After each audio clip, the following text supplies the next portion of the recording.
and thank you all for coming. It's wonderful to be here to launch Claudine Toutoungi's new collection. I'm absolutely honoured to be here to host the event. You can see that there's a kind of backdrop here behind me, which is in homage to Claudine's beautiful cover on her new book, although I went to great trouble to make sure the lettering was reversed so that you could see it, but apparently it is reversed in the video as well. But we're just going to go with that. I also realized that if I sit a certain way, what you see is my head with the word emotional above it. But again, that's probably all going to pan out to work quite well as the evening goes on. I have a little introduction that I'm going to read out to introduce Claudine, and then I'll stop talking and we can hear the main event start. So let me just get to my introduction now. Surreal, startling, witty, gritty, weary, rueful, restless, delightful, dramatic, entertaining, vivid, exuberant, questing, querulous, searing, soulful, droll, defiant. These are the adjectives that critics have used to describe Claudine Toutoungi's poetry. This poet of the sometimes unpronounceable and often unspellable name, and I'm not the one to bring that up, she did it first in her brilliant poem Amendment, which lists all the ways her name has been misprinted in the past. This is a poet who writes poetry of the most pronounceable kind, in the sense that it is a poetry that really knows how to use the voice and that revels in it. The voice is Claudine Toutoungi's element. She seems to know it deeply, sharply, playfully, painfully. So much so that even the seemingly most simple words or expressions like the leftovers or don't worry about me become electrified with significance and reverberations and humor when in her hands or ear or mouth or wherever it is that these poems are made. The title of this new collection, Emotional Support Horse, hints at its ability to combine a sense of fracturing breakdown with resistance to this through linguistic trickery, wit, and particularly self-humor, the sorts of things any therapist would advise against. We don't know where we are, we don't know where we're going, and in that way we are right at home, in beautifully, frighteningly familiar territory. This is a book about loss and some kind of recovery or discovery, the awful, funny clashes between the privacy and the bureaucracy of grief and medical appointments. It is a book of comedy and desperate sadness, often one coming straight after the other with skillful formal manoeuvring. And as with all good poetry, there is the virtue of the writing itself, which just makes the reader feel good and hopeful because it makes us see and remember what poetry is capable of. So what sort of magic has Claudine Toutoungi got hold of? Well, to quote Susan Sontag, it's not simply a question of knowledge, but of alertness. Or to quote Leonard Cohen, she was born with the gift of a golden voice. And I don't just mean her performing voice, which we're all going to experience in a moment. I mean the voice of the poem. She can hear it. She recognizes it, even when it's down and out, even when it's hanging around in all the wrong places. Claudine Toutoungi will find it, and with her poet's ear, she will resurrect it. And as she does so, we can look on and listen in delight. So, without further ado, let's hear some of these new and inspiring poems recited live now by the poet herself, Claudine Toutoungi. Thank you so much, Tara. That was an absolutely incredibly touching intro, and I'm sort of humbled and honoured in equal measure. Thank you, everyone, also for tuning in and being there, being my virtual company this evening. We'll get straight to it. This is Sucker Punch. I'm not so sure about all this abstraction. Lately, things have got very Wittgensteinian.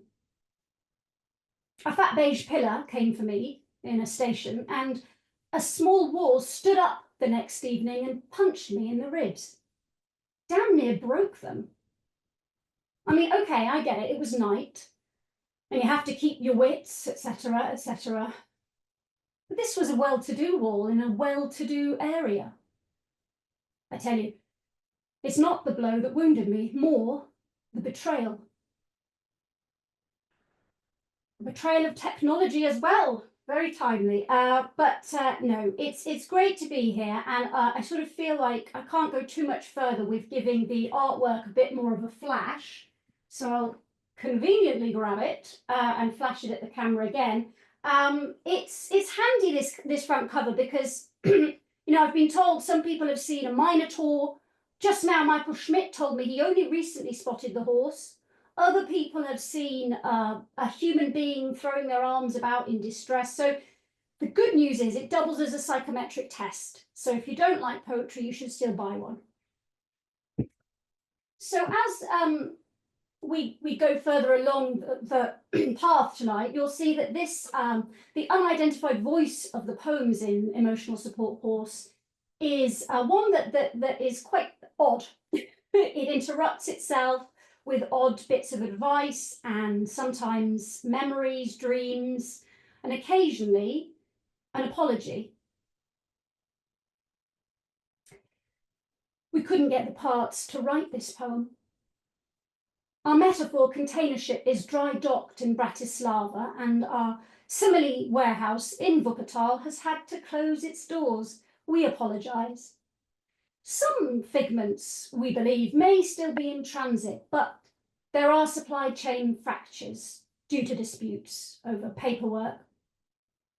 We're so sorry that we couldn't get the parts, but the task has not been helped by a general dip in the market for lyricism in the West, and in the East by surveillance tactics to curb outbreaks of oxymorons, iambics, and random enjambment. The rise in divorce rates between couplets has also been unprecedented, and many of the major manufacturers of pathetic fallacy have changed profession, citing burnout. We did try to let some fancies flee away, but they got caught up in the jet blast of a cargo plane over the South China Sea. They went from AB, AB to Mayday, Mayday, and sadly, nosedived. Once again, we apologise. We'll post here if normal service can resume. I don't think there's going to be anything like normal service, that's fairly guaranteed for us this evening. A lot of the poems from the book came out of the era of confinement, formerly known as lockdown. And that was a period during which I spent quite a bit of time in the garden. The birds. The birds have got their eye on you. They peep regularly. Previously, you were close, but then you and the birds drifted. The birds do not believe in full disclosure. They are playing the kazoo. They know you have a thing about their wings. The birds are not up for grabs. They don't give a toss about your eco-gazebo. Ditto your vegan-friendly bird feeder. The birds are not vegan and not particularly friendly. Their grace notes teem with conjecture. The birds and your scarified lawn. The birds and the thousand natural shocks. The birds yell all day in the arbour. Heaven forfend, they yell, beshrew my heart. Iconoclasts of the rockery, Goliaths of the thicket. You do not have the luxury of chaos, but the birds do, and the birds are making free with it.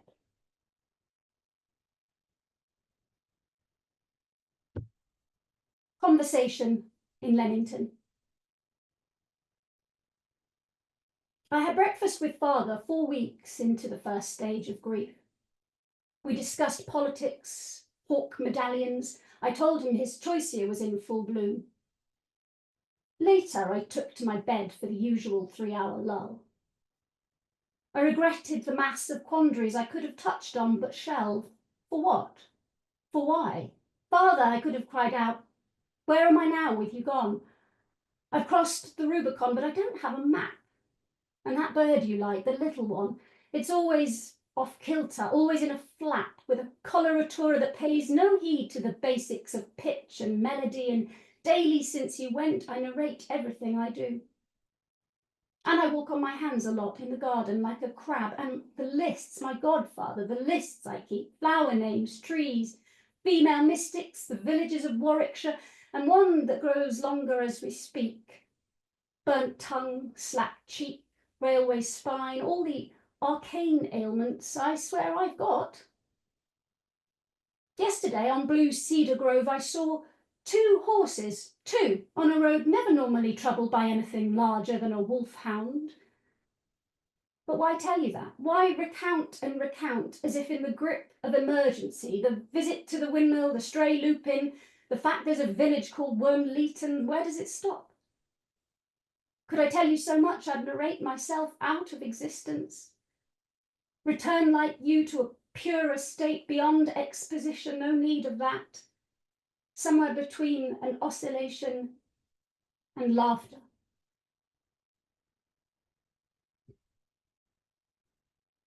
I realised in the sort of wake of putting the book together that there's quite a lot of Warwickshire in there, and I grew up there, but ancestrally speaking, I'm not a Warwickshire lass, but nonetheless it's there, and I sort of feel like it's in the bones of the book. The Devil's Door was no longer there when we got to the brow of the hill in St. Lawrence's churchyard. Try as we might, we could find no historic plaque explaining the ways in which demons vacated the nave on important occasions. We hoped it was orderly and lingered a while, deciphering headstones, only running into a septuagenarian who came here often, he told us, to look for a girlfriend he'd had but had lost. Fresh flowers on the plot where her parents were stowed, and he took heart from that. His wife in the car, the engine idling. If he came back enough, he said, he felt sure he'd find her. A curious spot, where others had sat to watch the bombs drop on Coventry. We shivered, barred at a sheep, moved on.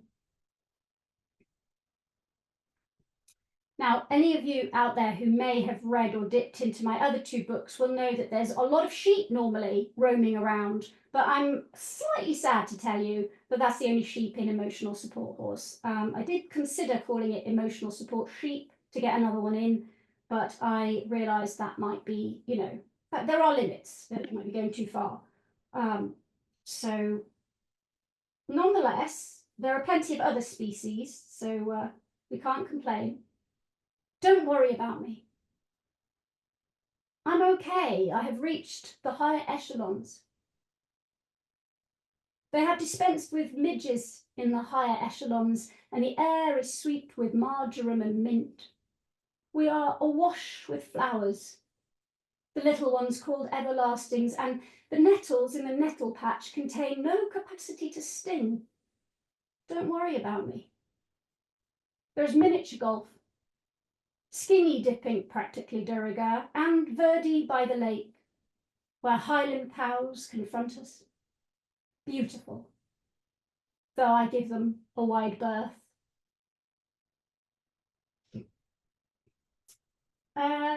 Yes, I think some of the perils and benefits of reciting might come up later. I am reciting, and we'll talk about that. And so, but this is a sort of disclaimer point where I say, if any of the words slip a bit, look on it as a bonus improvisation moment. So I think this is the last one for this first little recital. So this is application for the role of hermit. I see maps in the entrails of roadkill. I can fashion small meals from snails. My bloodline is the bloodline of bards. I creep about most days in a suit amongst petty men. It's not me, I'm outdoorsy. I own a sheepskin pelt. I'm prepared to primal dance. I want to go back to my roots. I want to eat roots. I am a man of few words. I am a man of no words. I can sleep in a tree. I have prehensile thumbs. I am calloused. I am bearded. I am a calloused, bearded, prehensile son of the soil and of bards. I can turn my hand to poetry. I have by heart several fragments from antiquity. I can hang them from the trees or carve them into bark. I can scrawl them in the gravel by the water feature. Or I can zip it totally, make like a high-end sculpture out beyond the ha-ha, sitting in the Burmese posture, unblinking. Or I can blink. I'm flexible. You choose. Thanks.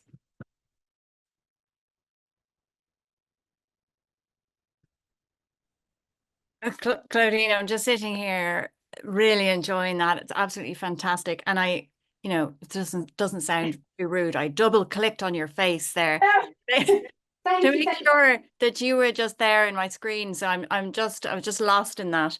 And of course, I would love to just chat to you about that application and I feel there's a lot going on there. The process of maybe writing applications might somehow be simmering underneath. Yes. But Hmm. my main question that I want to ask first is, I mean, what I really want to ask is, how do you do this? But I'll phrase it in a more sensible way, which is that your poems, like take that one, Don't Worry About Me. And I was Hmm. just jotting it down. I'm in the higher echelons. They have disposed of midges in the higher echelons, right? So like we feel like we're in reality in your poems, and often actually they start with with just like really ordinary stuff. Yeah. Somewhere along the way, we realize we've gone into a different kind of reality. Tell me about Right. how do you do that, or what's It's happening? just, I think that's just how I think. I mean, no, that's a great question. I mean, I sort of, I like the capaciousness of poetry because I feel like you can do anything with a poem, and that's why it's such a fantastic genre. And so there's that, and also, I mean, it's always kind of tempting to sit and kind of spout a strategy. I've got this very kind of premeditated approach. I set the coordinates, bam, bam, bam. And of course, it's not at all like that. And probably you'll agree. And I know you've talked about how you just write what you can write, and it picks you. And so I think that that's a fair point because the voice of the poem is what is what chooses me rather than vice versa. I mean, that said, I don't think I'm that. So I don't sort of look at the world with a photojournalistic eye. Definitely not. And definitely in the poetry of this collection, it was a kind of a liminal space between the living and the dead, the seeing and the non-seeing, and all sorts were going on. And so it was turbulent. And I think that though it's not autobiographical in a kind of strict sense, those energies were there, and so I just kind of put like the real and the imagined and the semi-real and the hallucinated and the dreamed in a kind of spin cycle. In as much as I did anything, I mean, I didn't do it; it happened, and then this is kind of what came out in the wash. So Yeah. when did you always know that poetry could do that? Or was there a point where you realized a poem doesn't have to be just autobiographical Oh, or the opposite? Like, yeah. did you know the poem was That's a so good question. capacious? I mean, I think that was a gradual realization, and that there were probably certain key poets or poems along the way, because like I definitely feel someone like Charles Simic. I was going to say Simic, it could be Simic, I'm not sure, but Charles S. Charles Simic, let's say, was one of those poets for me for sure. Your good self, may I add? There's poets and poems you read, and it'll be a huge range really. But if you're lucky, I guess you get that kind of click moment where you think, oh, so that can go in as well. you know Frank O'Hara, one of the greats. You sort of think, oh my goodness. And for me, that kind of let's say sort of liberating aspect of the writing, and that emancipating aspect is a big thing as well, because the world we can't control. The world is chaos, but you have this little space, or longish space if you write a longer poem, which you don't tend to do, has to be said, in which, you know, you can get it all out and get it on the page. And I mean, I'm going to do a little quote now, which looks very, as I say, like I had a plan, but it was actually in the aftermath of putting the book together. I think that I was actually listening to a podcast and I heard Matthew Sweeney, the late great Matthew Sweeney, talking about the phrase alternative realism. And I thought, yeah, that's it. And I mean, he's another great poet whose work I've long admired. So if it's any way, you know, sort of walking in those footsteps, I'd be very happy. But yeah, that sense of something off is often there in my poems. Yeah, probably need more therapy.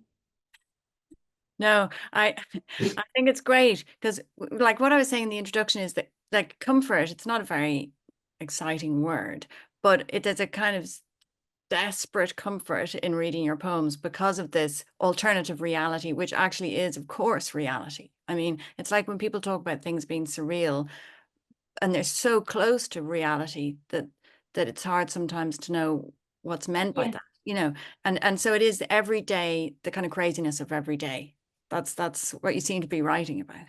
Absolutely, and I mean, we kind of, I think, as poets, we're well, anyone really, you know, we're caught up in this stream of, aren't we, of info speak and of officialese and of email jargon and of jargon, all the sort of dead language that we have to kind of float through in the day.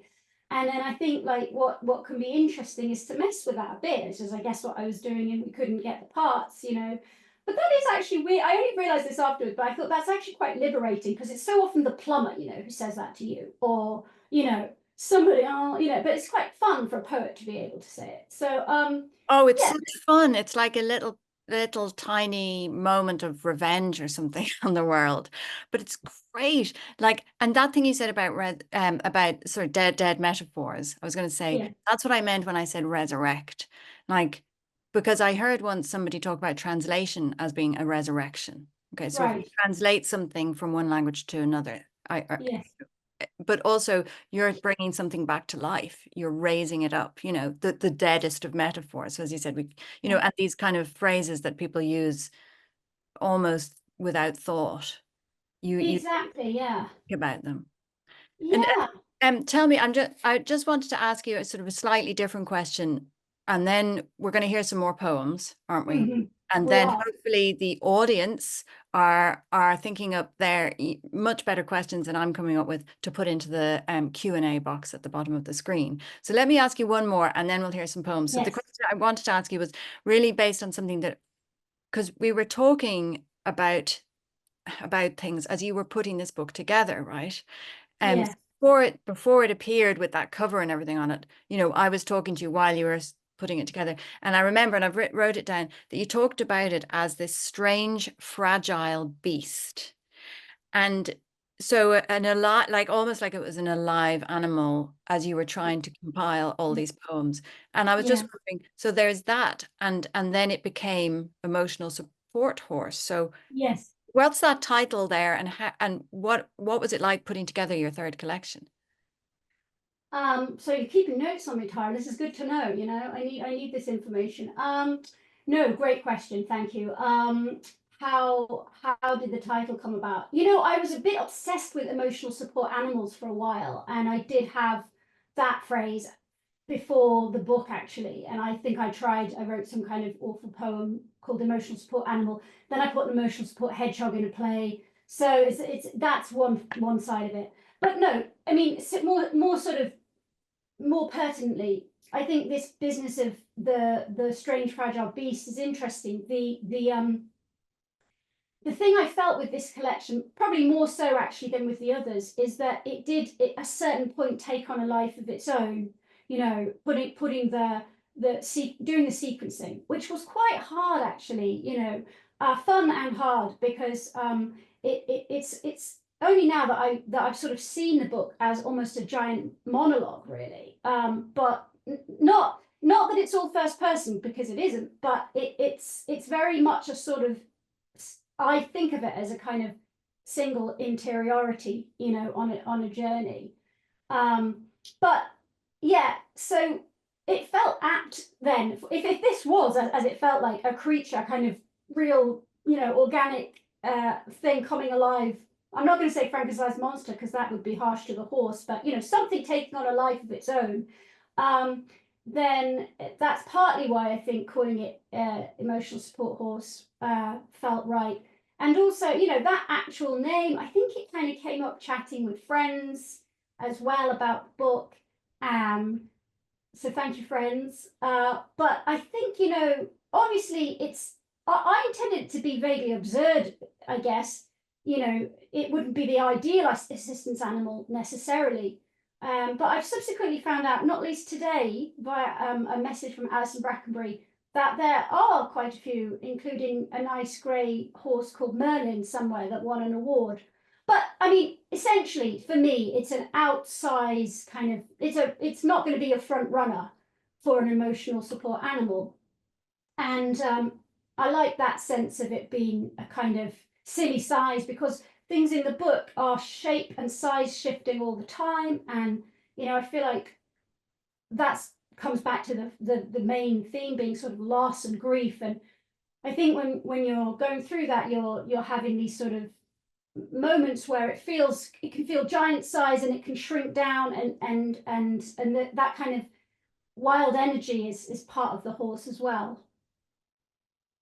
Oh, I'm so glad you said the word wild, because I was going to try and get that in somewhere. And it's not wild like we might first imagine it. There is a wildness, but it's really controlled within this, this small world of the poem. The poem is very controlled, but within that there's this wildness and craziness and freedom, and as you said, the word liberty as well, but always as, moving in a very particular way, so that we really And feel that shift, as you're reading. yeah, And oh, it's great. Can we hear some more then? If I stop talking and let you why not? do another. Why not? Yeah. Although I'm very much enjoying looking at emotional behind your head, but yes. So, time to get a little bit autumnal. It's actually quite balmy and strangely balmy in Cambridge, but I still feel we need an autumnal poem. Maples. We have them on all sides surrounded. We make eyes at yellows and reds. We crumble bits and inhale maple dust. One woman walks by with a dog in a pram. The dog husks Montaigne's nostalgic classic Les Fées Mortes, and 3 old men nod. They have been ceremoniously buried up to their chins in spiky little leaves, but make no fuss, puffing on pipes they cannot remove. Bald heads blessed with twigs and detritus. My cheat sheet here, which you probably can't see, has just gone off. So there we go. Let's bring it back. It's not actually got the poems, I hasten to add, just the order. Not that anyone's, not that this is an exam of any kind, at least I hope it isn't. I still can't remember what I'm supposed to be doing. Right, yes. Homage or homage time. I think we'll say homage because it sounds a bit swankier. I tried out homage last night in a launch in Cambridge, and I got told off. So this is, you're maybe seeing this great actor as a divorce lawyer, or as a cop, or as any number of other fantastic incarnations. Farmer, I just remembered another of her incarnations. So this is Some Days I Want to Be Nicola Walker, and stare perplexedly into the middle distance, with one crease, one particularly characterful furrow knitting my brow. Not an old lady furrow, oh no. Something about the way I hold this furrow in this ongoingly perplexed stare will imply a whole panoply of barely suppressed emotion. A gamut, even, simmering away under the surface of this singular furrow, topped off with an immensely enigmatic rage that also paradoxically resembles rapture. And I will do banter in my cop car with my sidekick. Oh, definitely I want a sidekick with whom I will stop unwontedly here and also sometimes there, and I will chew my lip, and he will hold his breath, bamboozled by my odd choice of hiatus. And no one will move until I speak again. So yes, there are, as I think Tara's mentioned, quite a few medical encounters in the book, though most of them are fairly unorthodox. A consultation. You need to do more formalised walking, the doctor said. Why not buy one of those formalised walking devices that measures your tread? They're good. I had one and loved it, until I felt it was judging me, then I stamped on it. I liked this doctor. Lebrun was his name. To some degree, he was nondescript, but now and again he would flare up with a blazing fellow warmth that made him hard to contradict. Or skipping, he added, placing one hand on my shoulder. If formalised walking gets you down, why not skip? Many believe that jumping daily, with or without a rope, staves off melancholy. And keep a skipping journal, but don't write down anything about how much you skipped or how long it took or how fast your heart was beating after. Scrap all that. What it was I should write was my next inquiry, made with a childish tremor in my voice I wished fervently to subdue. I am not a scholarly man, said Lebrun, but perhaps this. And he handed me a calfskin notebook. The pages mostly empty, but for two at the centre were over and over until I was dizzy. I read in his looping hand, motion is emotion. Is motion is emotion. Is motion is emotion. Is motion.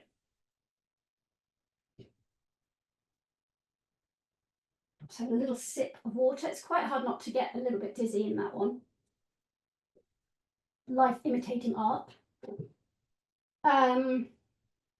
So as we've sort of talked a little bit about already and is probably apparent, the boundaries blur between the real and the non-real in the book quite frequently.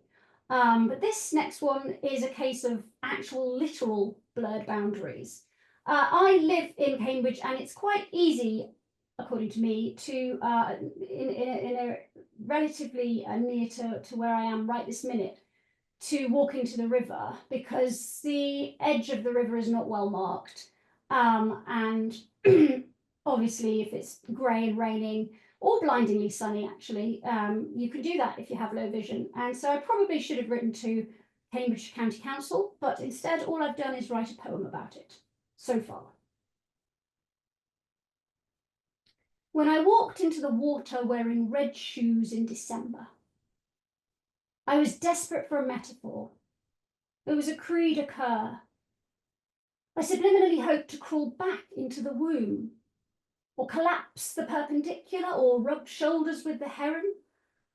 I was devolving navigation from my eyes to my skin, or my shadow self called, or my process unravelled.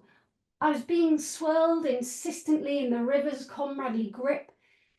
It was protest poetry. I was reappraising gravity, or harbouring an urge to be dunked like a witch. It was buffoonery, tomfoolery, a Deleuzian assault on the field of intensity. I like to grimace, I like to splutter. I aspired to be picked out from the skies and hailed as a meteor. I was high on nearby fungi. I was dictating Alexandrines about the climate into my phone. Or did I seek? Did I secretly think, no, my public needs me? Or how utterly divine to have the rug pulled out from under me.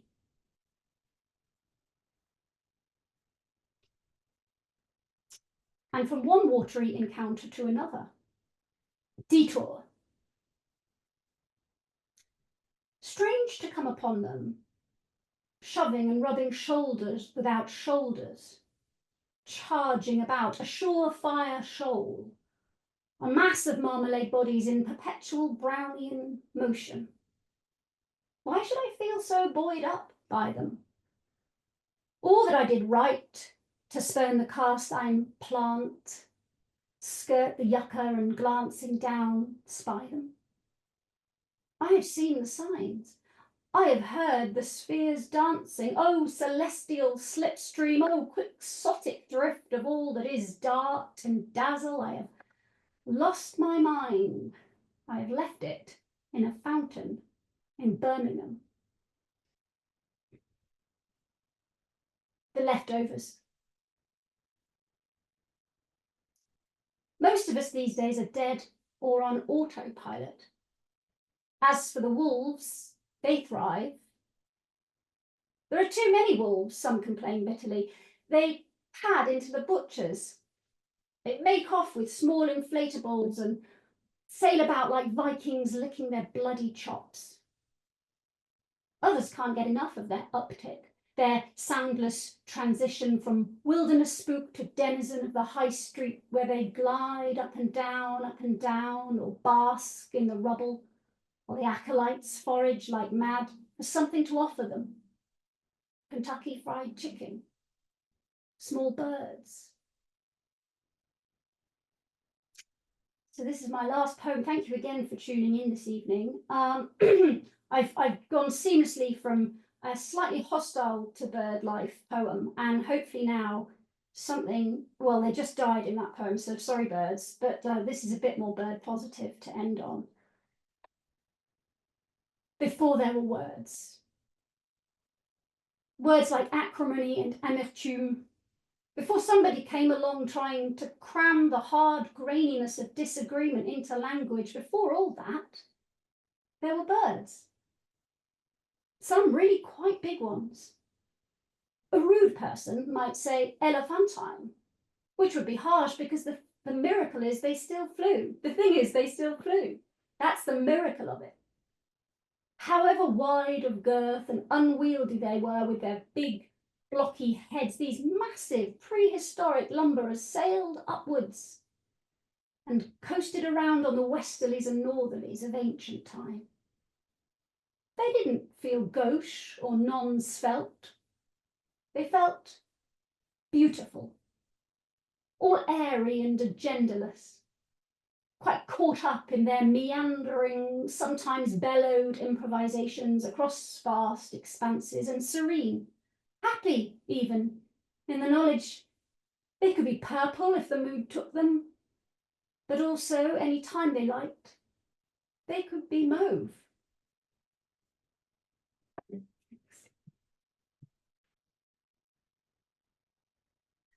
Wonderful. Thank you. Sort of, it's hard to know sometimes. I'd be like laughing one minute and then wanting to cry the next listening to your poems. I just think they do take us on an amazing roller coaster, basically. And Thank you. Oh, what can I say? Absolutely wonderful. And of course, if I may call it this, your performance is sublime. Like, I just love listening to you and watching you, and particularly I'm obviously very interested in the fact that you're not reading from your book, you are reciting from memory. Is that right? Yes, I am So reciting. no text in front of you, you are looking into your screen and saying all these, every poem that we've heard today. Yes, yeah. Even the one where I just slightly forgot the middle bit. No, yeah, it's well, can't speak. It's partly out of necessity, in as much as so having low vision, I can read, but I couldn't read with the same degree of fluency that I would like to say the poem. So if I was sort of relying on reading it from screen or from book, definitely from book. I don't really read books. I have to read these from an e-reader. You know, it wouldn't be the same. So there's that. But then I think also, having done acting school and all of that, I think my inclination would be to do that anyway. To try and deliver the poem hands-free. Yeah, I mean, like it's a fascinating thing, isn't it? That it is different to hear a poem spoken, as you say, hands free. Like, so you're Yeah. you're saying it as though it's happening right now. And I think maybe is that the difference, that it's immediate. We get the sense that it's unfolding as we listen. So for me Yes. anyway, as a listener, I am sort of hanging on your every word. I never think around the poem. I'm just in it as you Oh, read. great. And so you trained as an actor, but you also write, don't you write plays? Yes, So I write. Yes, I do. Yeah. so you Yeah. are thinking of the theatricality of the line then. I guess so. I mean, yeah, I think so. I think the thing from drama school, and when I went to drama school, we had you know we had one of our directors who would say, just let it happen, just let it happen, and he'd always say, just say the words, just say the words. So that was the kind of school of naturalism, realism, the thing that you're talking about, I suppose, of it happening in the moment, right? um which applies to acting, but actually it's quite interesting if it's happening with a poem as well, because yes, you learn the poem and then you recite the poem, but obviously you sort of forget the you've sort of thrown it away and forgotten it, and you're hoping it returns to you in the moment. So I suppose when you recite, there's a bit of an element of danger, and maybe I like that. And it's a game, as with theatre, that I mean, it's a difficult game to pull off tonight because you've got the poem in front of you, so you've got proof that it exists. But I suppose there's a kind of fun element if you were in a room, as I was, for example, last night, where potentially you're in this sort of theatrical world where someone's just saying a thing that's just happening right now. And that adds also perhaps an element of tension, which can be good. Well, I think that's a fantastic way to think about it, about that idea of danger, because um, it seems to then maybe reflect the danger of writing a poem, which sounds ridiculous, but even if we're trying to make up that danger, that idea that here you go, you've got the page, you've got some words to hand, how are you going to make this wild, to use that word that we mentioned before? So it represents that, doesn't it? I think so, and I mean, you're intensely theatrical as well with your performances, where that you never quite know. Often when you're bringing the words up, with a sort of delay, it's very theatrically timed, which is gorgeous. And I think, yeah, I think that. What else do I think? I think that you're also relying, if you're reciting and bringing it out of the depths, and hopefully giving that edge of, will it happen, won't it happen, then obviously there's a bit of tension. And also you're communicating a little more with silence and with intonation and with all the kind of theatrical aspects of song, I suppose, as well. And can be that can make the poem more accessible to all audiences as well, I think. Absolutely. I think that's a lovely way of putting it. And I suppose though, I mean, the nerves, I don't know how you do it with the nerves, like, and may I just comment on your lovely green glass that you drank from, and not a shaking hand in sight as you beautifully sipped your water. Yesterday, but that's all fine. I um I I do admire poets who can sip water halfway through their recital, it's very Thank you. Well, impressive. I've got classical training, 8,000 Classical pounds trait. 8,000 pounds for a year's training. I admire it. So, listen, I've really asked loads of questions. I could chat to you for hours, and have done indeed. But there are questions building up. So I have a little box here on my screen Okay. that tells me the questions coming in from the audience. And one of them I did see earlier on. It's from Lydia Kennaway, a poet, a wonderful poet who I know, I think based in Leeds. And Lydia asked a question that just relates to you. You mentioned song, and Lydia was asking, are you a musician? Oh, okay. Not officially, no, in no sort of true sense, but I love music. I do sing in the shower and elsewhere, and I played the flute as a girl, and my mum would like me to get the flute out the cupboard and play it again. Hi, mum. Very well, right. Well, so we might come down. I'm going to go through all these questions quite quickly, but we might come back to that because there is a sort of theme there, I think, with what you talked about about intonation as well and Yes. rhythm and so on. Okay, so the next question that I have on my list is from Deborah Bowen, who says that she's interested in the forms that you use, and could you talk about how the form finds the poem, which is a nice way of putting it. Oh, great. Yeah. I mean, again, whatever, quite often trial and error and drafting, lots of drafting and trying different things. And of late, I've been better at dismantling things. When I think sometimes can be a bit of a rush person, and then of late I've sort of gone, okay, let's dismantle this and try it a different way. But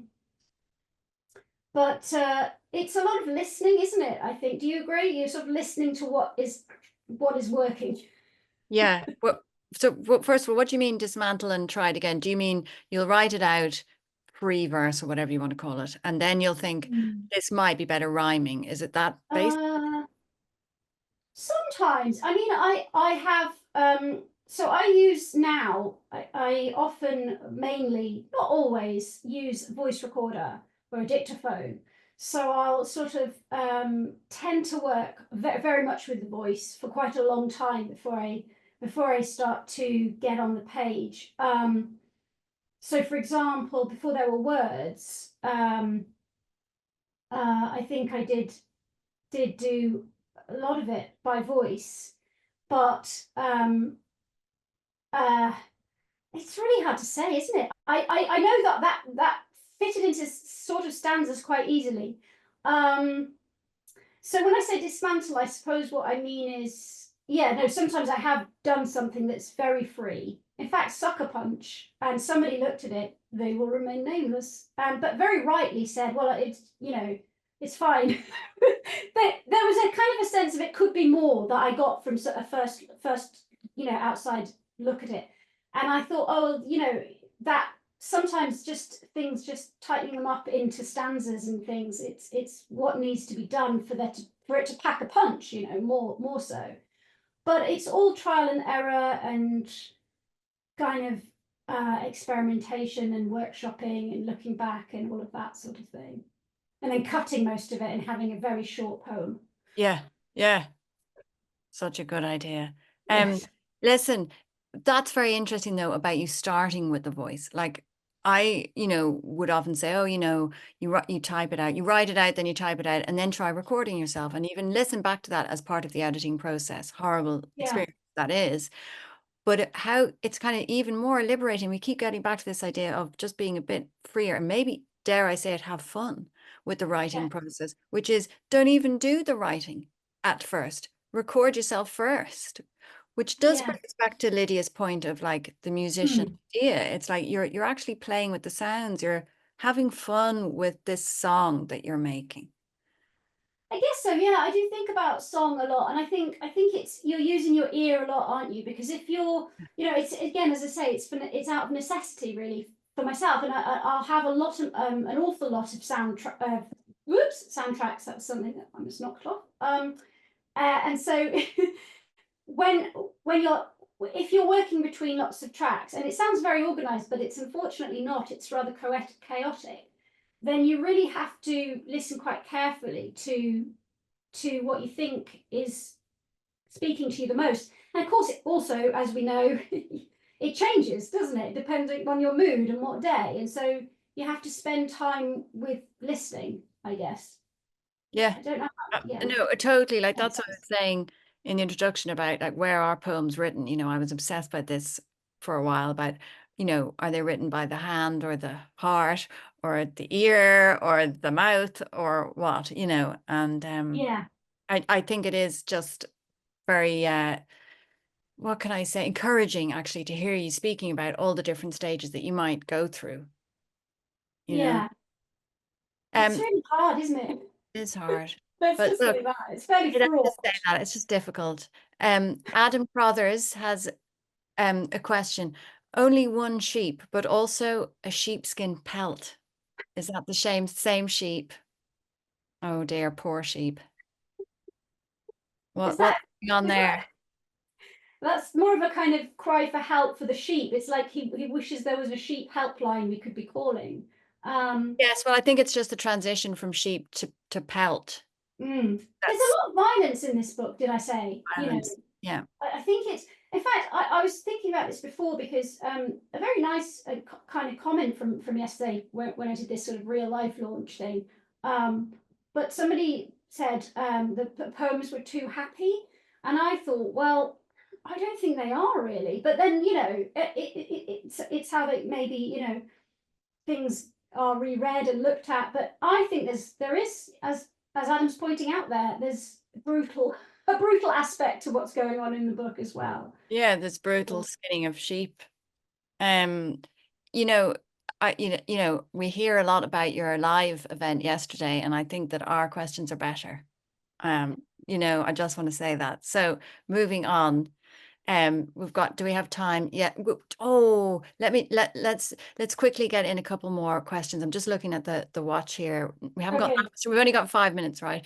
So okay, Rebecca Watts has written in, most of yeah. your poems are brilliant monologues, conjuring a variety of characters and voices. And I'm wondering how your other work, like writing radio drama, overlaps and complements your writing. Do poetry and drama feel like distinct modes for you, or does one shade into or indeed inspire the other? And how do you know whether a new idea is destined for a poem or script? Oh, that's a great question. Quite,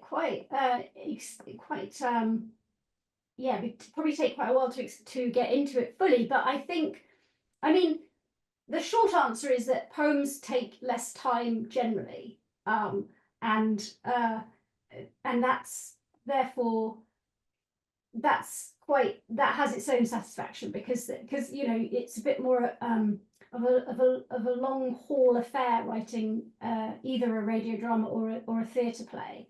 I mean, I say that, but then I'm fully conscious that there's plenty of poets who might say, well, that's not the case because some poems take years and years, and you know you spend a decade with them. But generally, at least the way I do it, I would get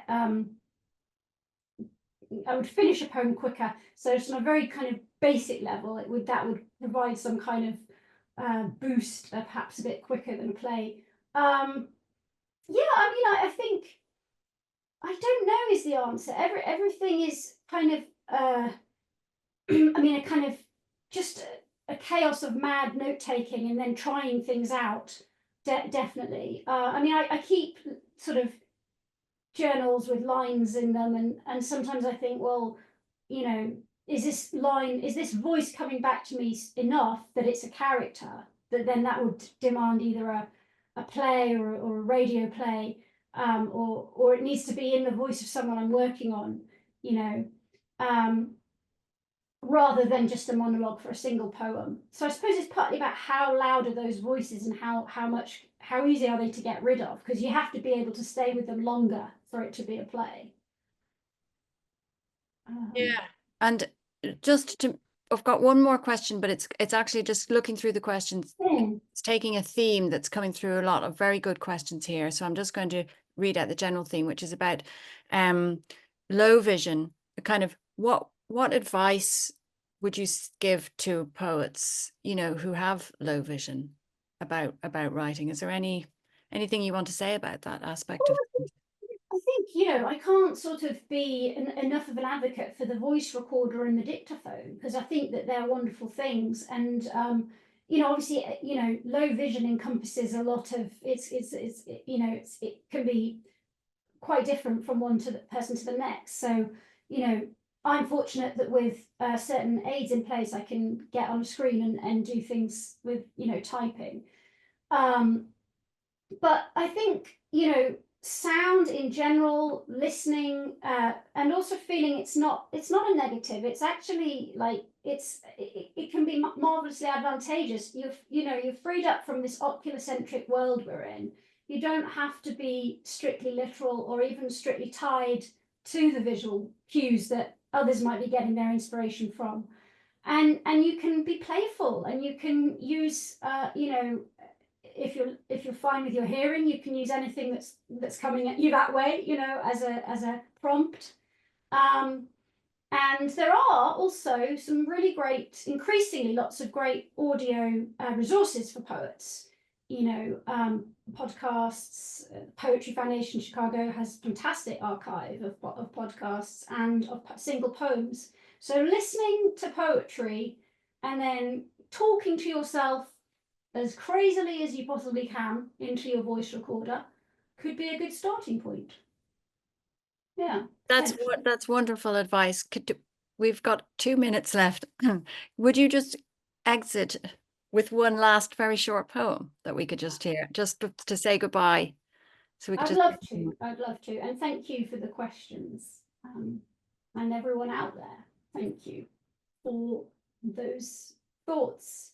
I'll finish with remember the flamingo, pushing the white pipe cleaner of her neck around the waters of the lagoon.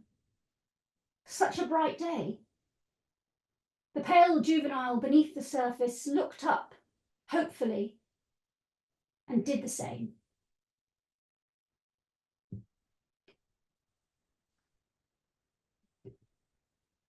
Thank you very much, Claudine.